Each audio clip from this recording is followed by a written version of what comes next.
Today we're going to be talking about the Houston Texans and the fantasy football players on their very talented offense. Perhaps the most talented, or one of the most talented in the NFL, at least for your fantasy team. Because we're talking about perhaps the number one running back in the league with Arian Foster, and perhaps the number one wide receiver in the league in Andre Johnson, and a very talented tight end with Owen Daniels, but also perhaps the most talented rookie in DeAndre Hopkins.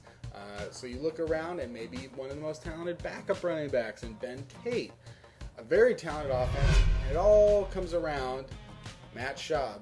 Now, the guy that I'm looking at today is Matt Schaub, because you got to wonder, is this going to be the year that he breaks out for a really big year, or is this going to be another year where he gets hurt? Schaub's been with the Texans for 6 seasons, and he's missed significant time with injury in half of those seasons. Now, they made the playoffs in each of the last 2 years. They're in a bad division, and if Schaub can stay healthy, and if everyone else can stay healthy, because that's also been a problem with Mario Williams and Brian Cushing and blah, blah, blah, and keep on going, that the Texans have a real issue with losing one of their star players right in week 5 usually.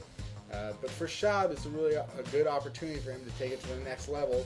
You know, he just saw Joe Flacco, a quarterback that he's better than, go out there and win the Super Bowl and get a huge contract. And Matt Schaub is now, 31, 32, and he's never really had that huge breakout year. He's always been one of the most solid quarterbacks in the league. He's always been a guy that you'd be happy with on your fantasy football team, but not ecstatic with, and he's had a couple games last year where he had 4 touchdowns, 5 touchdowns. That also means he had a lot of games where he was like 1 touchdown, no touchdowns. And he's going to finish right around 25 touchdowns, 12 interceptions. However, this year could be a very interesting year.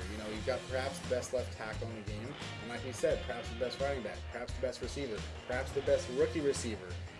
And Owen Daniels, again, a very talented tight end. You can't say in this league that he's the most talented, but when Owen Daniels is your 4th most talented skill player, that's pretty amazing. So for Matt Schaub, he's really got to go out there and perhaps prove himself here, and I think he might be able to do that. I've pegged him around 25 touchdowns, again, because it's a safe bet, but is it possible that he goes 35, 40 touchdowns? This is probably the most talented team that's ever been around Matt Schaub if they can stay healthy. So I think that he's a guy that you could draft as maybe the 10th or 11th running back in your fantasy football draft that has the potential to be the 2nd or 3rd best. So Matt Schaub is a pretty good sleeper with a high ceiling that could be had at a reasonable price.